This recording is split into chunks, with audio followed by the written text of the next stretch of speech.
I know that a lot of newcomers like to install Kali Linux as their main operating system to feel themselves as real hackers, pen testers or cybersecurity specialists.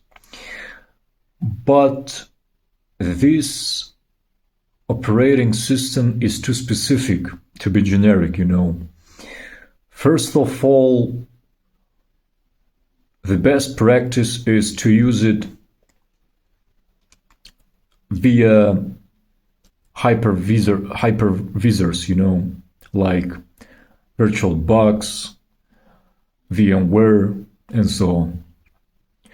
For your daily routines, for your daily usage, there is a better option, Parrot OS, Debian-based distro, It has the same pen testing tools, and